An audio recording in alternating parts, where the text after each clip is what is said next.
अपना देश कितना खूबसूरत होता जा रहा है, सोचने वाली बात। जब आप नीचे खड़े होते हैं ज़मीन पर तो आप देखते हैं कि उड़न खटोला ऊपर चला जा रहा है। साहब, उसके लिए तो एयरपोर्ट बनेगा ही, उसके लिए महंगाई बढ़ेगा ही। लेकिन कुछ लोग इस देश में विकास होने ही नहीं देना चाह रहे हैं।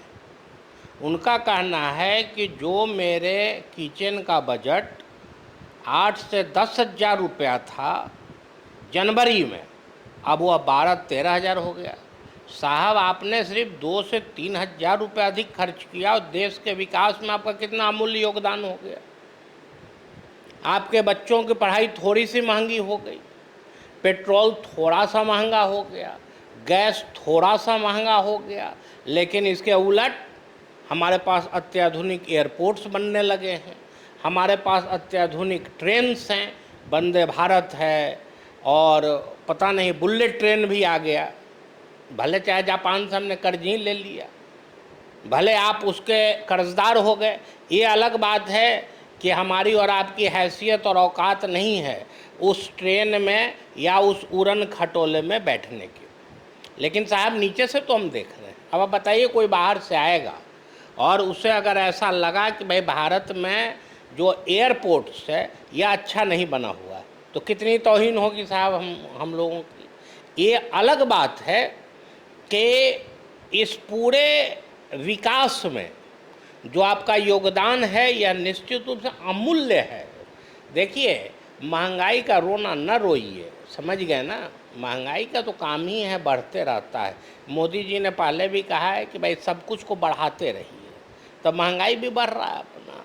और ये अलग बात है कि इसका कीमत हमारे और आपके पॉकेट से लिया जा रहा है। जो ये अत्याधुनिक ट्रेन्स हैं, वंदे भारत है या शताब्दी है या बुलेट ट्रेन का है कॉन्सेप्ट, या फिर पटना में मेट्रो है साहब, देखिएगा हज़ारों करोड़ रुपया लग गया।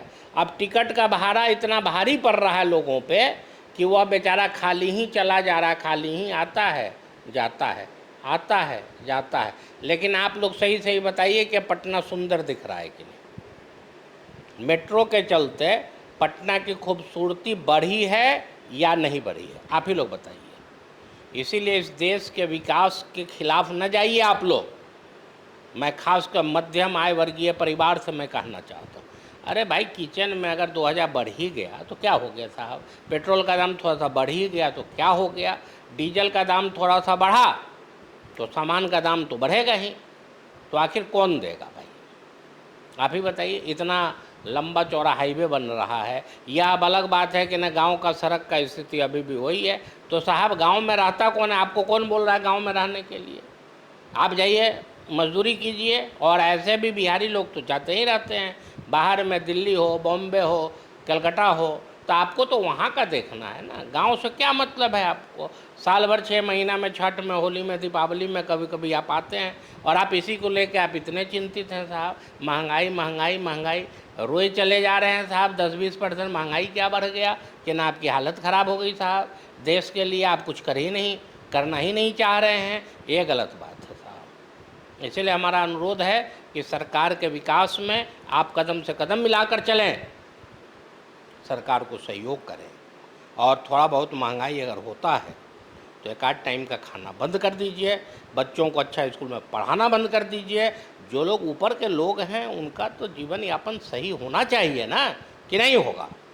वो बेचारे फॉर्चूनर से चलते हैं, कितना अच्छा लगता है हम लोगों को। हम लोग वहाँ रोड पे खड़े रहते हैं बरसात में, साए से फॉर्चूनर निकला और पूरा कीचड़ पानी हम लोग के शरीर पे पड़ गया।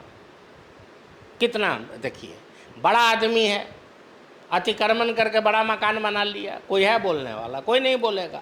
लेकिन अगर कोई ठेला वाला, बताइए कितना यह गलत है, ठेला लगा के आप सब्जी बेच रहे हैं, रोड की खूबसूरती को आप साफ खराब कर रहे हैं। इसका अधिकार आपको किसने दिया? इसीलिए वह ठेला और सब्जी दोनों को पुलिस जब्त कर लेती है, क्योंकि प्रशासन का यह दायित्व है कि शहर सुंदर दिखे, शहर अच्छा लगे और शहर विकसित लगे। इसीलिए अब लगता है कि हम लोगों के इस चर्चा के बाद महंगाई के ऊपर कोई भी आदमी विरोध प्रकट नहीं करेगा या इसकी आलोचना नहीं करेगा। नमस्कार, जय हिंद।